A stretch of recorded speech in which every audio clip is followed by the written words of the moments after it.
esta primeira sessão vamos dedicá-la ao tema Sacramentum Natalis Domini, História, Celebração e Teologia do Natal numa perspectiva genética. E vai estar connosco Nuno Duarte Queiroz.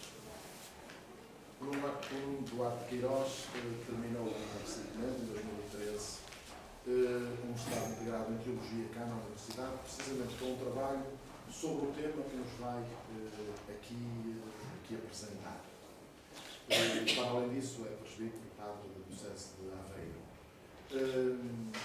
A escolha deste tema, a meu ver, deve-se essencialmente a dois motivos. Em primeiro lugar, certamente ao interesse do tema em si, à abordagem que ele fez do mesmo para a dissertação do mestrado integrado.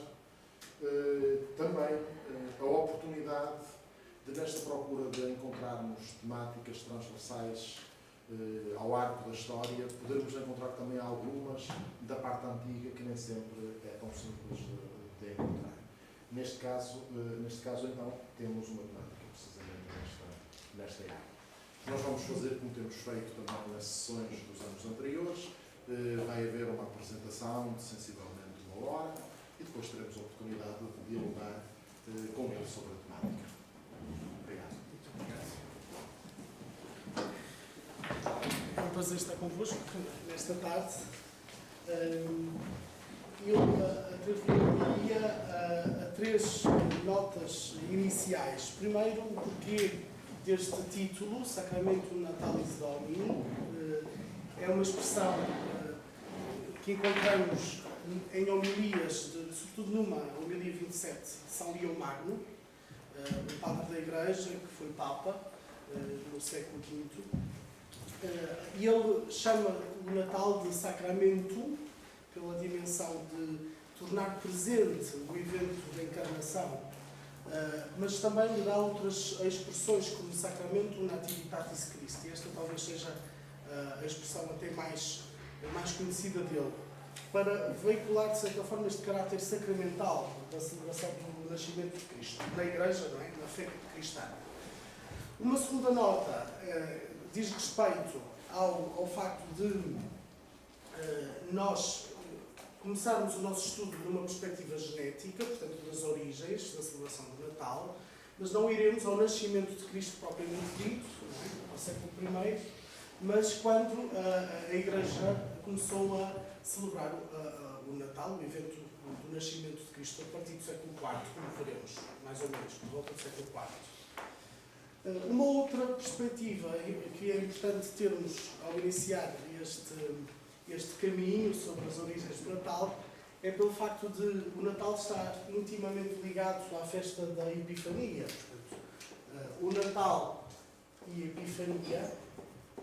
A Epifania também teve uma origem relativamente semelhante ao Natal, pelo menos nas hipóteses que veremos, mas o Natal celebrou-se primeiramente e sobretudo na Igreja Ocidental, portanto latina, e a Epifania surgiu mais no âmbito oriental. O Natal, mais a 25 de dezembro, esta data, e a Epifania a 6 de janeiro. Se primeiramente há esta diferenciação, mais tarde, tanto a Igreja Oriental assume o 25 de dezembro, como a Igreja Ocidental assume a festa da Epifania, como temos no atual calendário romano. Se não se importa, se calhar poderia sentar. É mais fácil para... Então, como dizia, falarmos da celebração do Natal em si, para falarmos da celebração do Natal temos que ir até ao século IV, onde nos aparece um documento, o chamado Cronógrafo Filocaliano. Como eu coloquei aqui os 5 pontos da minha exposição, mas suponho que também têm isso nas vossas folhas. Portanto, passaríamos já a este primeiro documento. Este cronógrafo filocaliano, que recebeu vários nomes ao longo da história, além de cronógrafo filocaliano, precisamente, também cronógrafo 354, porque é a data que está inscrita no documento, embora não seja dessa altura, como veremos, o calendário de Fúrios Dionísios Filocalos, o Martiriológio Filocaliano, o Catálogos Bucerianos ou Anónimos Cuspiniani, porque tem a ver com os editores do próprio documento. Este documento fornece-nos uma referência importante à celebração do nascimento de Jesus Cristo, no dia 25 de dezembro. Embora existam vários códices a partir do século IX, o mais antigo manuscrito completo que nos chegou é possivelmente do século VII ou VIII. E trata-se de um almanaque com ilustrações e uma série de registros cronológicos civis e cristãos do período constantiniano que serviram de base para calendários romanos posteriores. Portanto, trata-se de um calendário que é oficial do Império, mas também com algumas referências religiosas, cristãs.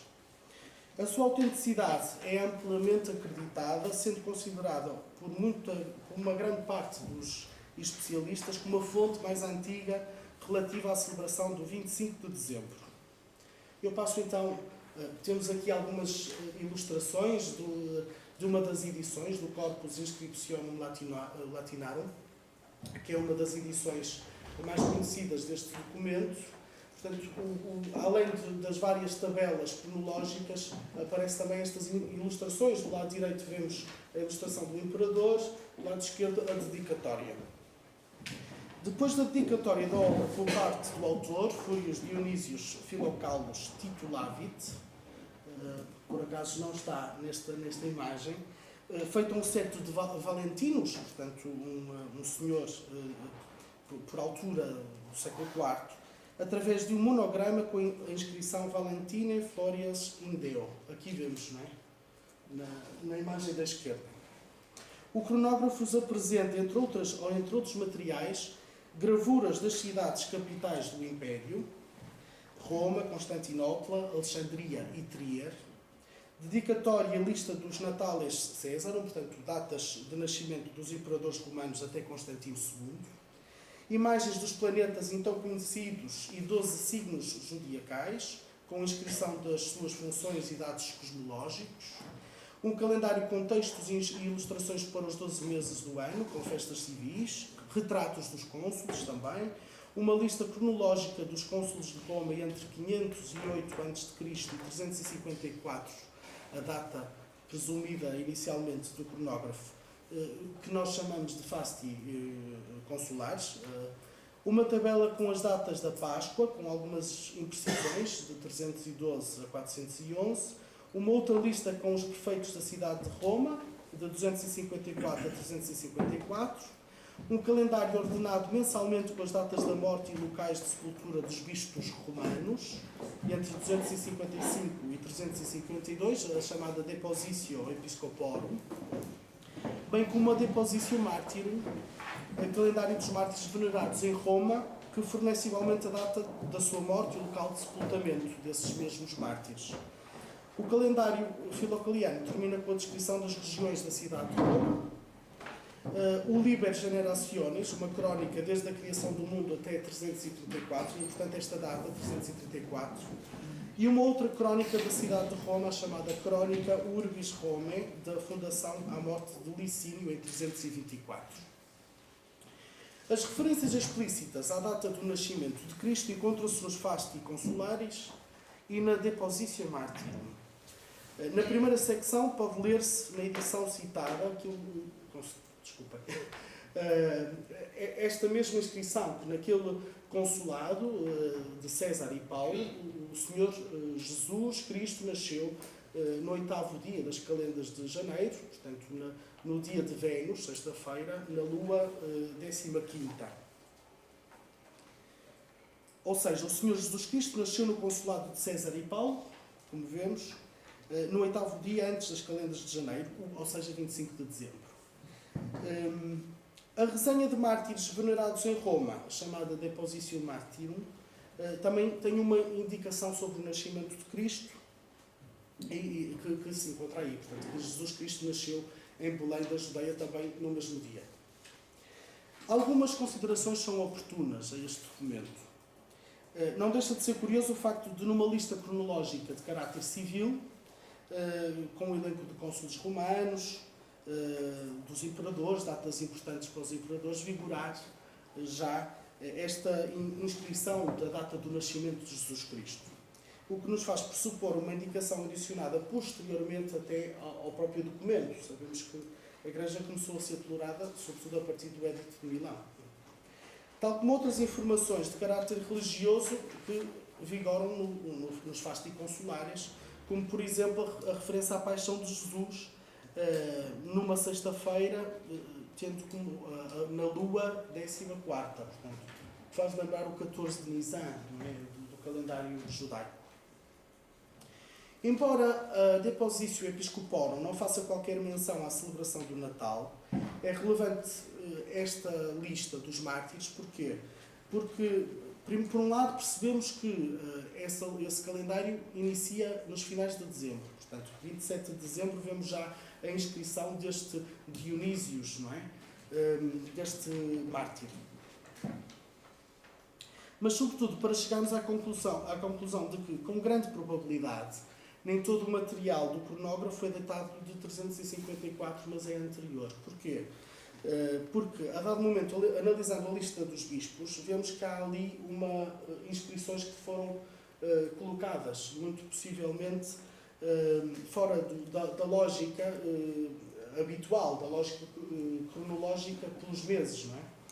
Vemos uma primeira inscrição de Eutiquianos, não é? Que também coloquei aí, e depois depois de toda a lógica mensal, termina com a inscrição de 2 bispos. Um tal Marcos, em outubro, tendo como data de falecimento 336, portanto, lá está, é a data mais antiga que nos faz referência na lista dos bispos, dos mártires, desculpem, e também Július, falecido em 352. Estas indicações seguem a ordem histórica e não cronológica e ajudam-nos a perceber que possivelmente a lista terá sido composta cerca deste ano 336 e não em 354, como presumíamos inicialmente. Após a morte do Papa Silvestre. O Papa Silvestre faleceu no dia 31 de dezembro de 335, portanto. E que as notícias relativas a estes 2 mártires formam possivelmente o conteúdo já da primeira inscrição do calendário. Muito interessante é também na edição do Corpus Inscriptionum Latinarum uma outra referência que nos fala precisamente da festa do Natal, do nascimento do Sol Invictus. A dado momento nós vemos no texto precisamente a inscrição que se encontra aqui, não é? N Invicti C M e depois 30, não é? Esta inscrição possivelmente terá a ver com o nascimento do Sol Invictus, a celebração do Sol Invictus, uma divindade pagã, como veremos, entretanto, que foi possivelmente instituída por Aureliano e que também era celebrada a 25 de dezembro. Isso deu asas a que uma grande parte dos estudiosos, pela ligação entre esta festividade pagã e o nascimento de Cristo ser na mesma data, comemorado na mesma data, 25 de dezembro, se considerar que há de facto uma grande influência do paganismo, da cultura até heliolátrica, não é? Do culto solar, na fixação do 25 de dezembro como data do nascimento de Cristo. É essa hipótese, nós chamamos hipótese da história das religiões, que entretanto abordaremos. Aqui nesta inscrição é curioso notar que se celebraria esta festividade com 30 corridas de bigas, não é? Natalis Invictis e Senses Missus, mas apesar de tudo, aparentemente ser algo muito óbvio, havia uma grande festividade neste dia 25 de dezembro. Há estudiosos muito recentes, como Stephen Emmons, como veremos também, que põem em causa a existência desta festividade no dia 25 de dezembro. Então, agora afloraria as 2 hipóteses clássicas. A hipótese do cálculo e a hipótese da história das religiões. Como é que chegamos a este 25 de dezembro? À partida, uma grande parte dos estudiosos pensaram aquilo que eu acabei de dizer. Portanto, havia um culto heliolátrico no dia 25 de dezembro e, portanto, esse culto heliolátrico do Dies Natalis Invicti influenciou diretamente a escolha por parte dos cristãos dessa data para celebrarem o nascimento de Cristo. Mas, por outro lado, uma hipótese que, de certa forma, andou também sinoticamente e cronologicamente a par desta, apesar de ser uma justificação totalmente contrária, que é a hipótese do cálculo, que iniciaremos a tratar, justifica essa data por um manto muito complexo de cálculos que fazem derivar da data da Páscoa judaica, não é? Numa tentativa de a colocar no calendário cristão e depois derivar dessa data o nascimento de Cristo 9 meses depois, já que primeiramente o 14 de Nisan começou a ser celebrado, isto é uma questão do quatro-semanismo, não é? Portanto, da escolha da data da Páscoa, a 25 de março, portanto 9 meses depois daria o 25 de dezembro, como tendo uma antiga tradição, pressuposto que a data da Conceição e do nascimento de Cristo e a data da morte coincidiriam, portanto, Conceição e morte, Páscoa, não é? Coincidiriam e, portanto, 9 meses depois da Conceição seria o nascimento. Então, no cristianismo dos primeiros séculos e de acordo com o vasto rol de testemunhas, foram várias as tentativas da computação da data da Páscoa. Vou abrir aqui um parênteses. Há que ter em conta que na formação do ano litúrgico, a primeira grande celebração que os cristãos, de certa forma, guardaram foi a Páscoa semanal, o domingo. Não é? Isto logo vemos isso nos Atos dos Apóstolos, no livro dos Atos dos Apóstolos, mas em várias referências cristãs logo do primeiro século. Entretanto, a meados do primeiro século, já nos inícios do segundo século, é que vai iniciar esta celebração da Páscoa anual, não é? Tendo em conta que os próprios judeus também celebravam a Páscoa, não é? E daí celebravam a 14 de Nisan. Só mais tarde é que, por esta manta de cálculos, é que se procurou, por volta do século IV, se posso dizer, dividir o grande mistério de Cristo na sua Páscoa em outras manifestações, como a encarnação, como a apresentação do Senhor, e então o calendário litúrgico começa a ser formado até aos nossos dias. Então, segundo esta hipótese do cálculo, teve como primeiro grande estudioso, grande teorizador, Louis Duchesne, um francês, como veremos. Mas antes disso há que ter em conta um documento que nos remete para esta manta complexa de cálculos. Esse documento é o Comentário a Daniel, de Hipólito de Roma. Hipólito de Roma também é um padre da Igreja Latina, que nasceu cerca do ano 170 e faleceu em 236, portanto, século II e III.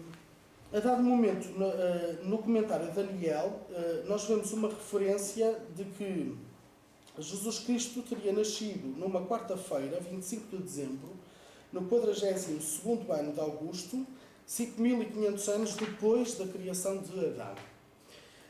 Alguns estudiosos, a maior parte deles, já chegaram à conclusão que este documento possivelmente não é autêntico, não é? Esta referência não é autêntica. Por exemplo, Thomas Talley, que é um liturgista episcopaliano, que falaremos também, ele repara que, tendo em conta o manuscrito mais antigo, o Códex A, deste comentário a Daniel, do século X-XI, esta referência veio acompanhada da indicação Protessaron Aprilion, que assim associa o 25 de dezembro à data de 2 de abril. Portanto, há já aqui um esforço de associar o nascimento com a própria Páscoa, não é? Ou ao contrário, a Páscoa com o nascimento de Cristo. Associando estas duas datas. Outros autores interpretam também esta indicação que acabei de vos falar como referente não ao nascimento de Cristo, mas à sua conceição ou até à anunciação. Aliás, não deixa de ser curioso e relevante o facto de terem atribuído a Hipólito de Roma umas inscrições que foram descobertas numa estátua, uma estátua possivelmente datada, segundo os estudiosos, de 222 a 235, que foi encontrada em 1552 entre a Via Nomentana e a Via Tiburtina em Roma, que mencionam a paixão de Cristo no ano 30, no 8º dia antes das calendas de Abril, ou seja, 25 de março. E daqui, o 25 de março, 25 de dezembro, 9 meses depois. De qualquer forma, a opinião de que o 25 de dezembro é uma interpolação posterior ao comentário a Daniel de Hipólito é quase unânime neste momento. Portanto, é muito possível que seja uma incrustação posterior e não seja do próprio Hipólito, para veicular um pouco a autenticidade do 25 de dezembro. Vamos sim então ver aquele que foi o primeiro grande teorizador desta hipótese do cálculo. Louis Duchesne era um sacerdote francês. Ele escreveu um grande tratado sobre o ano litúrgico e sobre o culto cristão, precisamente a origem do culto chrétien, que foi editado pela primeira vez em 1889. E ele diz, a dado momento da sua obra, que chegamos à data do nascimento de Cristo partindo do que se acreditava ser o da sua morte. Cá está o cálculo. E ainda, a morte de Cristo foi assim coincidir no mesmo dia em que o mundo foi criado, depois de uma convicção universalmente aceite. Não sei onde é que ele foi universalmente encontrar, mas ele veiculou muito esta teoria do cálculo. Espero não me perder. O que é que devemos de anotar deste Louis Duchesne? Ele, de facto, vai buscar documentos que remontam ao século III e IV para veicular esta ideia que alia a data da Páscoa à data do nascimento de Cristo. Um destes documentos é o chamado De Pascha Computus, da computação da data da Páscoa, se assim podemos dizer uma linguagem mais frequente, constitui um vestígio importante do que Duchesne procurou veicular. Este documento diz a dado momento, eu dou a tradução, oh, que maravilhosa e divina é a providência do Senhor. O nascimento de Cristo teve lugar precisamente no dia em que o Sol foi criado, isto é, numa quarta-feira. Portanto, há uma estreita ligação com os dados que nos fornece Hipólito, apesar de serem posteriores. No 5º dia antes das calendas de Abril. Por isso, o profeta Malaquias tinha razão ao dizer: surgirá para vós o sol da justiça. E os documentos antigos fazem muito esta associação ao sol da justiça, que se encontra em Malaquias 3:20. Vamos ver esta associação em vários documentos deste período.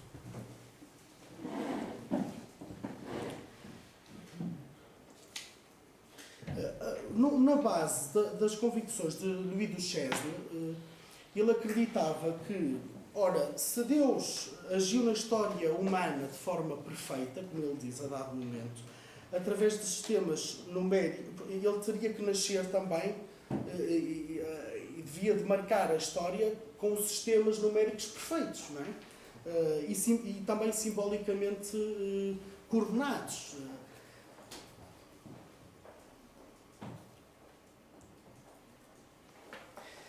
Obviamente que este documento serviu para veicular a maior parte dos apoiantes da hipótese do cálculo, que o foram citando, como até o próprio Thomas Talley, mais recentemente. Thomas Talley escreve uma obra que tem a ver precisamente com o ano litúrgico, a história do ano litúrgico, que foi editada em 1986, e ele próprio também cita este documento como relevante desta ampla tentativa de calcular a data da Páscoa e a sua relação com as outras festividades do ano, e especialmente com a Encarnação. Além deste documento, do De Pascha Computus, Duchesne fala-nos ainda de uma referência Hermas Sozomenos, ou Suzumeno, não é? Que nasceu cerca de 400 e faleceu cerca de 450, portanto, no século V, na história eclesiástica. E ele menciona, a dado momento, Suzumeno, um grupo de montanistas que celebravam a Páscoa a 6 de Abril, em vez de 25 de Março, 14 dias depois do equinócio. Há que ter em conta que agora nós celebramos o solstício de inverno, 21, 22 de dezembro. Não era a percepção que se tinha no século III.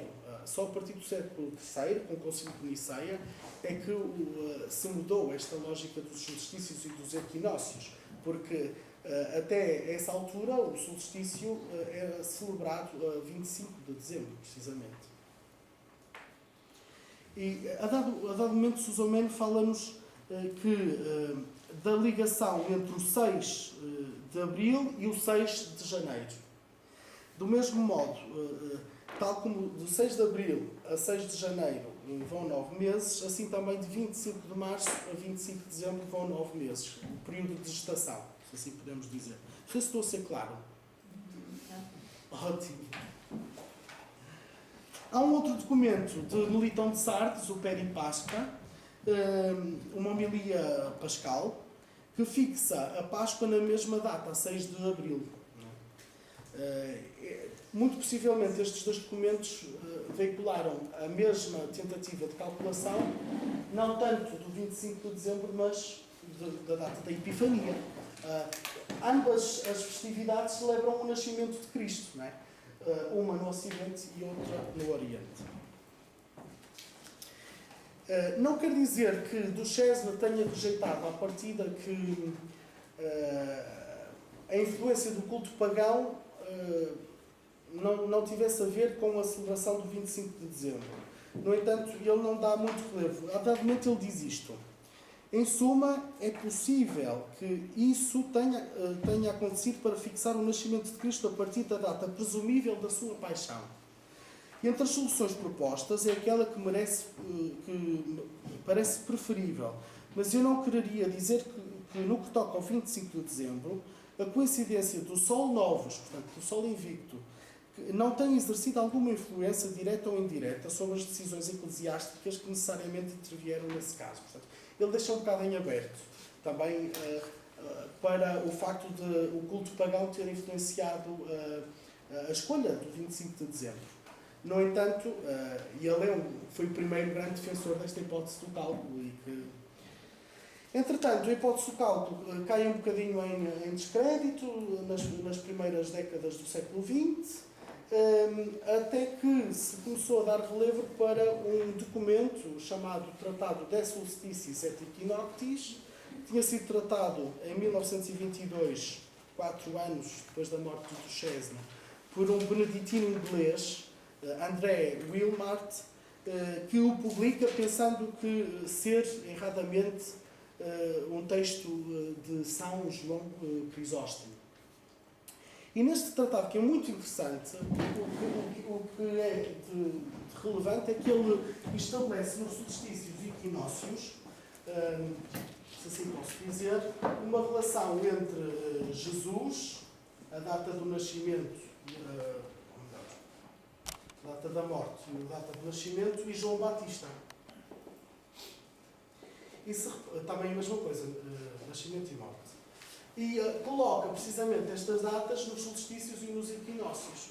O que é muito curioso, porque de facto a Igreja Romana ainda continua a celebrar João Batista ao nascimento a 24 de junho, não é? Fazendo a conta 9 meses antes, não é? E Jesus a mesma lógica a 25 de março, sendo a data presumível da morte, a data possível da conciliação entre o 14 de Nisan e o calendário romano, se assim posso dizer, e o nascimento. Portanto, nas datas-chave do ano, estas duas figuras importantes. Este documento diz-nos: o Senhor nasceu no mês de dezembro, estamos no século IV, em pleno inverno, no dia 8º antes das calendas de janeiro, quando se prensam as azeitonas maduras para o azeite, quando se semeiam os campos, quando nascem os cordeiros e quando se podam as vinhas. Os pagãos chamam a esse dia Nascimento do Sol Invicto. Cá está a referência. Aliás, são parentes. Quem editou posteriormente este documento, em 1932, foi Bernard de Bot, que foi o grande defensor da hipótese da história das religiões. Aproveitou precisamente por causa desta referência ao culto do Sol Invicto. Mas quem é mais invicto do que Nosso Senhor, que anulou e venceu a morte? E se eles chamam esse dia Nascimento do Sol, ele é o Sol da Justiça. Cá está outra referência de quem disse o profeta Malaquias. Divinamente terrível, afirmar-se-á entre nós o seu nome como Sol da Justiça, tal como já tinha feito o de Páscoa Comptos. Muito bem. Há, portanto, uma perfeita ligação entre aquele documento do século III, de Páscoa Comptos, e este documento do século IV, o Tratado de Solstices e Equinoctis. Entretanto, em 1949, dá-se um debate muito sério entre dois beneditinos, na abadia de Maria-Larre, uma abadia que foi célebre pelo movimento, a origem do movimento litúrgico, de certa forma.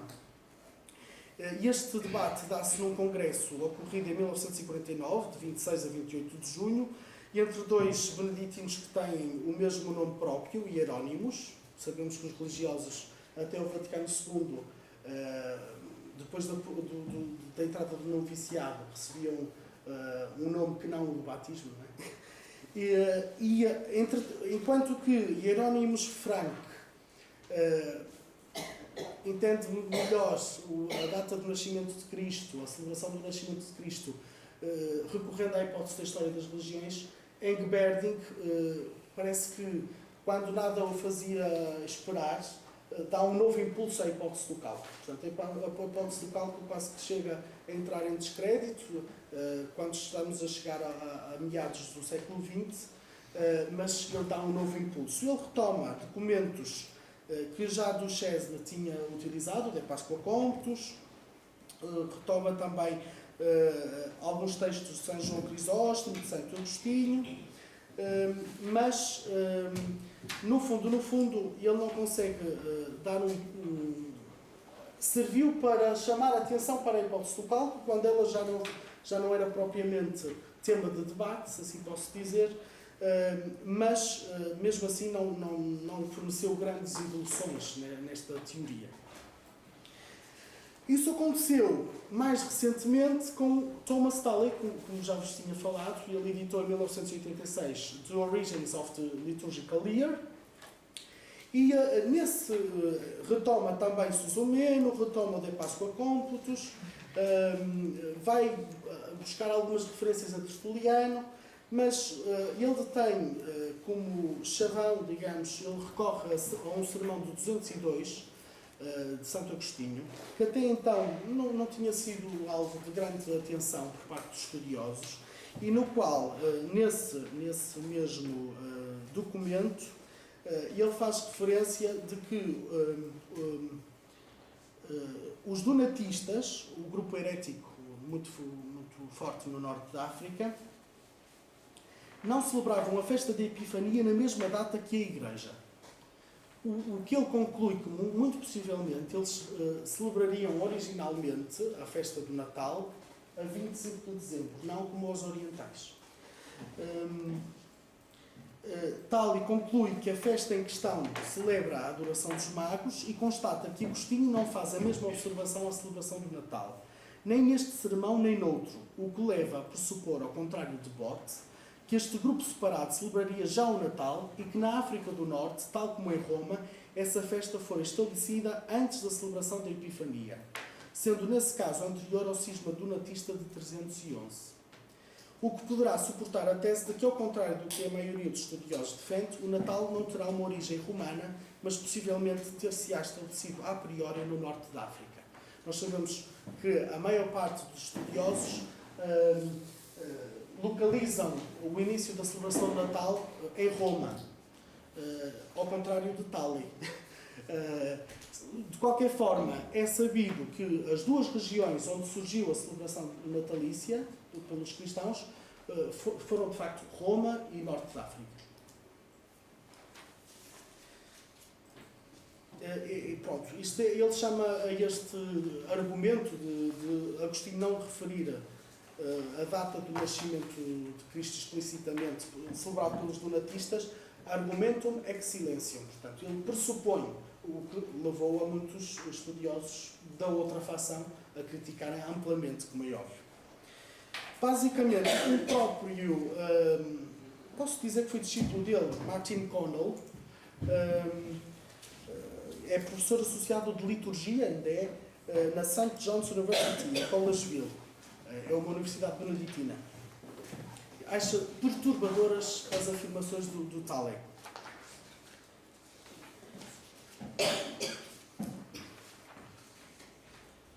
Bom, basicamente, a hipótese do cálculo foi-se desenvolvendo. Neste momento, estudos recentes colocam mais em xeque a hipótese da história das religiões, porque, de facto, não houve grandes avanços nesta linha da hipótese do cálculo. A Susan Hall escreveu uma obra notável, Toward the Reasons of Christmas, em 1995. Digamos, eu pessoalmente não conheço melhor em termos de síntese desta questão. E, de facto, ela mesma critica esta arbitrariedade, se assim posso dizer, de Talley, ao pressupor naquele sermão de Agostinho a possibilidade de o Natal ter sido celebrado primeiramente no norte da África. Sendo assim, eu passaria muito rapidamente à hipótese da história das religiões. Esta hipótese andou entre duas grandes questões. Uma, o Natal foi resultado da influência do culto pagão e da heliolatria, já falamos sobre isso, e também muitos dos estudiosos que defenderam esta hipótese entenderam que a celebração do Natal surgiu, e é óbvio, no ambiente de disputas dogmáticas em torno do Concílio de Niceia. Perante a afirmação ariana de que Jesus não era filho de Deus, portanto não era consubstancial ao Pai, havia a Igreja de veicular uma celebração da encarnação para demonstrar e celebrar o contrário. Então, esta hipótese é a tese maioritariamente defendida, já tem uma pré-história, como diz Susan Hall. O primeiro que faz aliar este culto pagão à celebração do nascimento de Cristo, esta influência, já vimos isso em alguns documentos, que foram até citados pelos estudiosos da hipótese do cálculo, recordo o Tratado de Solstícios, não é? No século XII, há um Dionísios Barsalibi, um escritor da Igreja Ortodoxa, que faleceu em 1171, que nos diz, numa glosa siríaca, o seguinte: a razão pela qual os padres mudaram a data da festa de 6 de janeiro para 25 de dezembro, segundo consta, foi a seguinte: os pagãos tinham o costume de festejar, precisamente no dia 25 de dezembro, o nascimento do sol e acendiam fogueiras nessa ocasião. Convidavam até os cristãos a participarem nesses ritos. Portanto, aqui a influência do paganismo.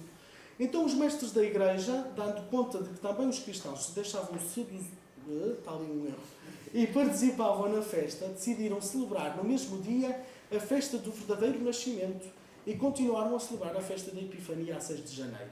Este uso conservou-se até hoje, século XII, juntamente com o costume de acender fogueiras. Outros estudiosos, como Francisco Comfis e João Batista Coutelier e Francisco Paz, estamos no século XVII, e depois, posteriormente, Prosper Lambertini, também tentaram fazer esta ligação entre a Igreja que se defende do paganismo e, por isso, institui uma festa do Natal, tendo em conta que havia de se cristianizar o culto pagão, de uma forma apologética, defender a Igreja. De forma mais consistente, no século XVIII, este Paul Ernest Zablonsky também defende que Constantino teria tido uma grande influência veiculando esta celebração natalícia, precisamente no dia em que Aureliano tinha instituído o Natalis Solis Invicti. Mas o primeiro grande teorizador, curiosamente, no mesmo ano em que Duchesne publica a sua obra, foi Hermann Karl Usener, um filólogo alemão, especialista na religião da Antiga Grécia, que publica Das Weihnachtsfest. A primeira edição ainda não é, digamos, uma forte defesa da hipótese do cálculo, isso só mesmo na segunda edição, mas a primeira porta para ele defender esta hipótese aparece-nos num artigo publicado em Rheinisches Museum für Philologie, em 1905, o ano da sua morte, e ele defende basicamente aquilo que temos falado, portanto, desta influência do Sol Invictus, instituído por Aureliano, como ligado à celebração do nascimento de Jesus Cristo. Ele aí dá um documento, dá uma referência muito importante nesta questão, recorre a um sermão, presumivelmente do Papa Libério, na consagração da irmã de Ambrósio de Milão, Marcelina. A dado momento, defendendo a origem romana da celebração natalícia no Ocidente, o Usener afirma que esta festa cristã foi estabelecida em Roma, em 354, pelo Papa Libério, que foi Papa de 352 a 366, apoiando o seu argumento no cronógrafo filocaliano e num texto de Ambrósio de Milão, datado de 378, constante no terceiro livro do De Virginibus, no qual é feita a memória de uma homilia atribuída a Libério na consagração e dedicação da virgindade de Marcelina, irmã de Ambrósio, ocorrida cerca de 20 anos antes do dia de Natal, em São Pedro, ou seja, ocorrida cerca de 20 anos antes da referência que Ambrósio faz, e que a sua consagração teria sido no dia de Natal, em São Pedro, na Basílica de São Pedro, referindo não só a celebração do nascimento do Salvador, mas igualmente os temas do milagre das bodas de Canaã e a multiplicação dos pães. O que levaria a pressupor que para muitos estudiosos, que essa celebração não se referiria ao 25 de dezembro, festa de Natal, mas à Epifania.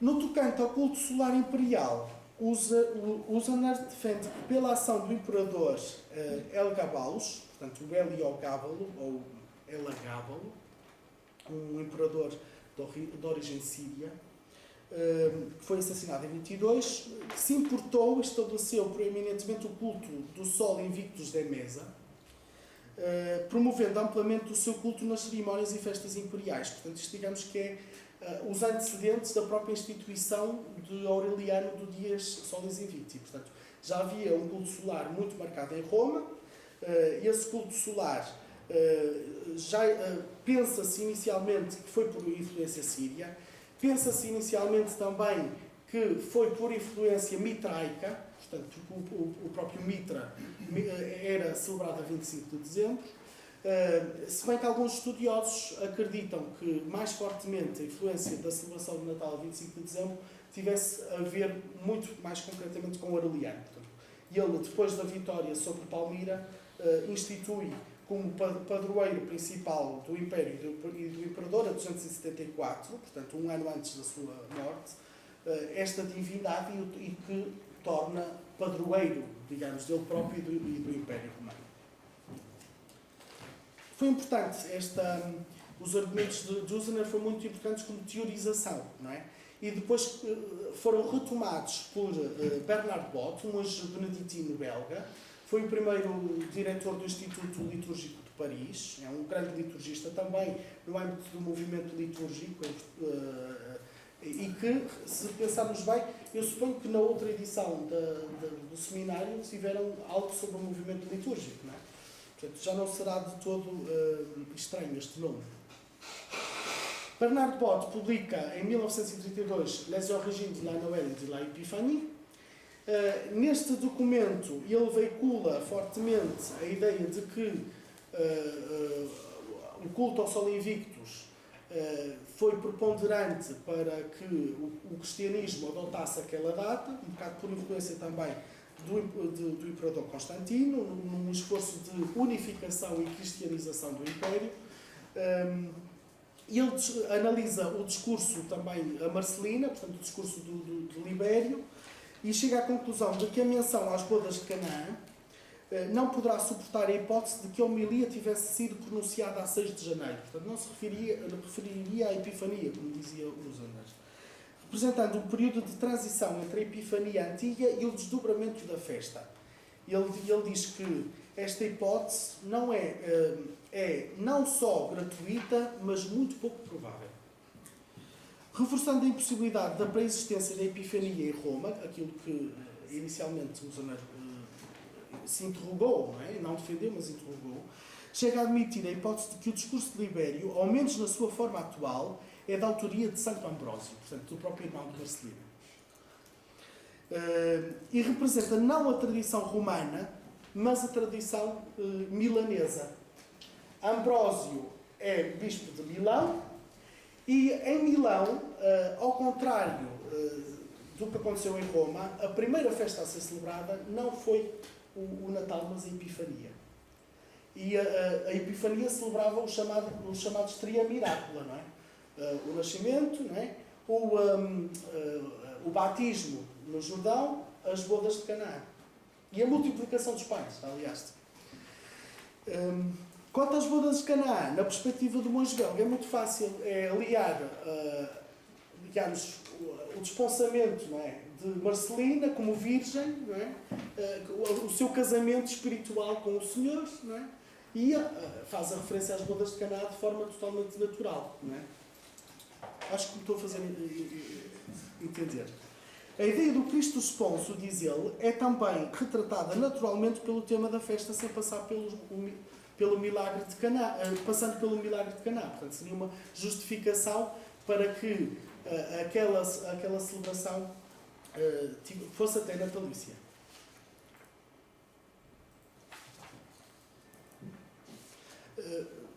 Bode faz referência ainda a um documento de Epifânio de Salamina. Nesse documento,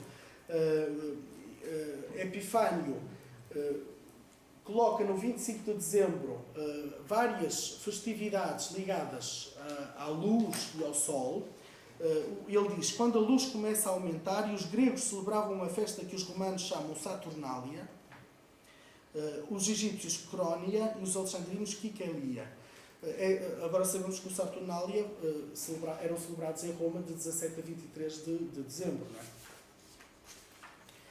O mais importante reter deste liturgista belga é de facto que ele foi, se o Zarner possibilitou uma teorização que até então não tinha sido possível, as grandes influências da heliolatria para a fixação de 25 de dezembro, pode dar-nos muito mais razões para acreditar de que esta será a tese possivelmente mais justa.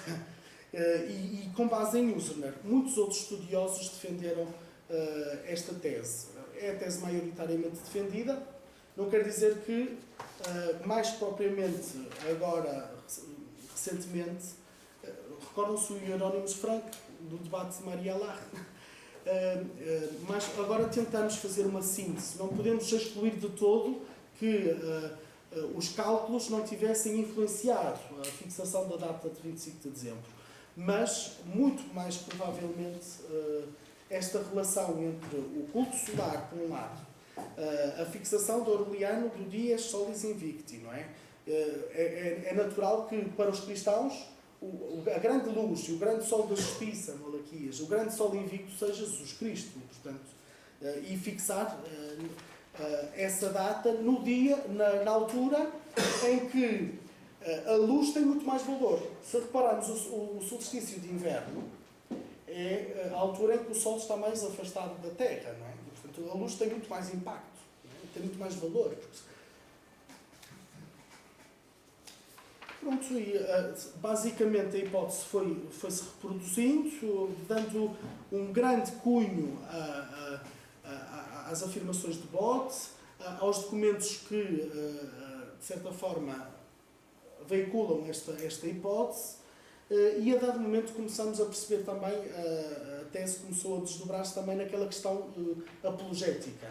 Perante as grandes disputas teológicas que eram comuns no século IV, com o arianismo, com o pelagianismo, o nestorianismo, grandes correntes teológicas que se opunham, de certa forma, à linha ortodoxa da Igreja, que foi veiculada em 225 pelo Concílio de Niceia. Era normal que se fixasse uma festa da encarnação, em que Jesus Cristo aparecesse verdadeiramente como Deus, não é? Como Filho de Deus. O debate na década de 80 também temos Thomas Talley, que foi um acérrimo que retomou a questão da hipótese do cálculo, mas, de certa forma, vamos agora ver um status questione, muito rapidamente. Susan Hall, como eu vos falei, consegue desenvolver bem esta questão, desenvolve a questão do culto solar, os antecedentes da própria fixação do culto do Sol Invictus, de Aureliano, e até chegarmos ao ano passado, julgo que foi, já não é o ano passado, há 2 anos, este senhor Stephen Emmons é sul-africano, apresenta uma tese em que defende que é impossível que tivesse que a indicação do cronógrafo daquelas 30 corridas de bigas ocorresse a 25 de dezembro. E ele diz basicamente que muito possivelmente as afirmações de Usener estarão erradas.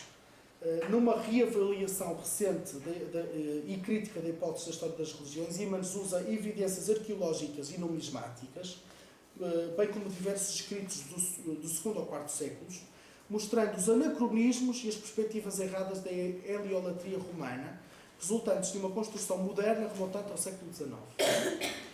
E ele é, de facto, especialista no culto solar, na antiguidade. A tese que ele apresenta à Universidade de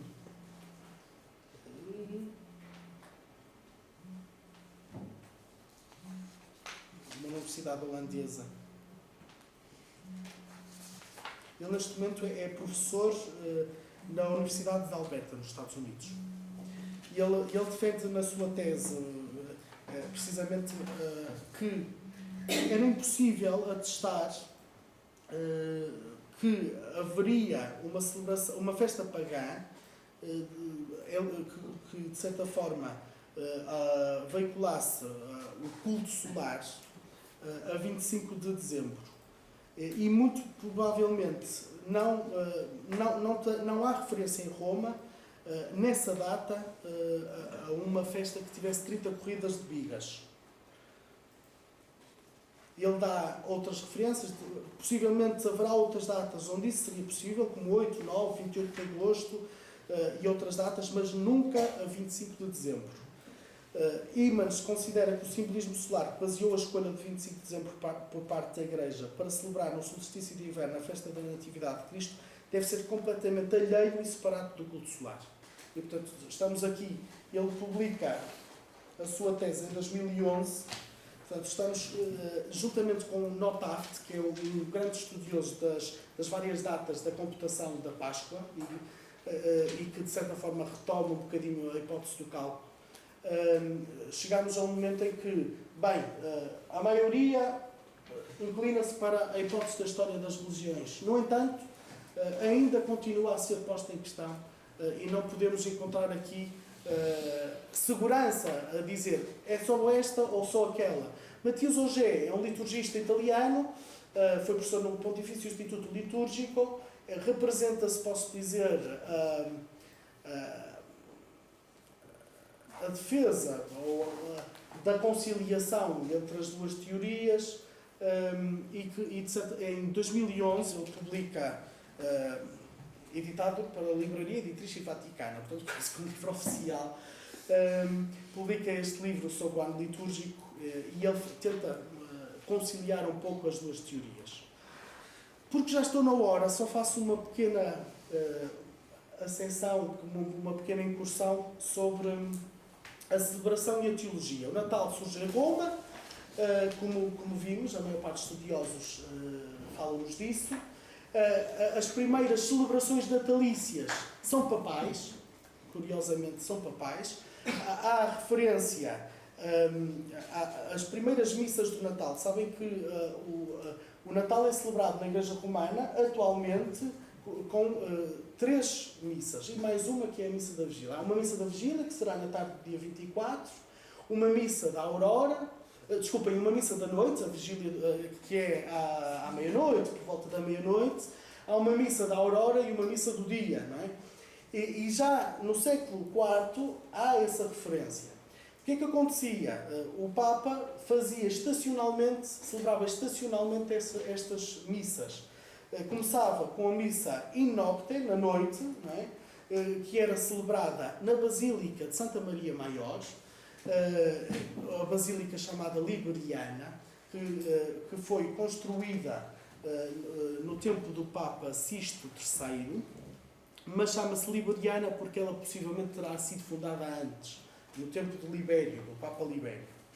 E depois sabemos isto também pelas amplas referências até litúrgicas, que muito possivelmente teria vindo o presépio de Jerusalém e ser construída uma capela à semelhança da Basílica da Natividade de Jerusalém em Roma. Eu não tive ainda a felicidade de ter ido a Roma, irei no próximo mês, pela primeira vez, e espero visitar esta Basílica de Santa Maria Maior. O que é certo é que, rapidamente, a celebração de Natal, a imagem de Roma se começa a espalhar por todo o Ocidente. Não é? E, mais tardiamente, a partir do século VI, estas 3 missas de Natal começaram a ser celebradas em várias partes do Ocidente. No norte da África, o Natal tem o contexto do donatismo, não é? E por isso, de certa forma, as questões que estão muito inerentes também à própria celebração natalícia, nós sabemos da celebração desta festa no norte da África a partir de uma homilia do Optato de Milevo, não é? E este fala-nos precisamente da temática do massacre dos inocentes, celebrado no Natal. Era uma homilia natalícia, não é? E é normal que haja este contexto tão funesto, se assim posso dizer, até pelo facto das grandes disputas do donatismo. Chegámos a uma altura em que a Igreja do Norte da África era quase 90% donatista e não fiel propriamente à Niceia. Já falámos também muito sobre Santo Agostinho, do Sermão 202. De qualquer forma, e para terminar, e isso teve a ver também com o meu trabalho de dissertação, eu achei que seria bem analisar os 2 locais genéticos da celebração do Natal, portanto, tanto Roma como o norte da África, e aqui tendo em conta 2 grandes expoentes. Em Roma, o ministério de São Leão Magno, através da análise das suas homilias, que vemos a celebração do Natal no seu conteúdo, como há muito esta ideia do intercâmbio entre Deus e os homens, quer dizer, Deus que vem ao encontro do homem, que toma a dignidade, a realidade e a natureza humana, para que o homem, de certa forma, seja elevado e retome a sua dignidade divina. Há muito este intercâmbio no contexto das homilias de São Leão Magno. Do mesmo modo, Santo Agostinho também escreve várias homilias para o Natal, tem um conteúdo fortemente catequético, e nestes 2 autores nós podemos ver como é que seria o conteúdo da celebração natalícia. Eu escolhi 2 autores latinos, porque a Igreja Oriental prolifera a teologia da encarnação, não é? Basta lembrar Gregório de Nazianzo, os padres capadócios, Gregório de Nissa. Porquê é importante estudar São Leão Magno, que foi considerado precisamente o doutor da encarnação?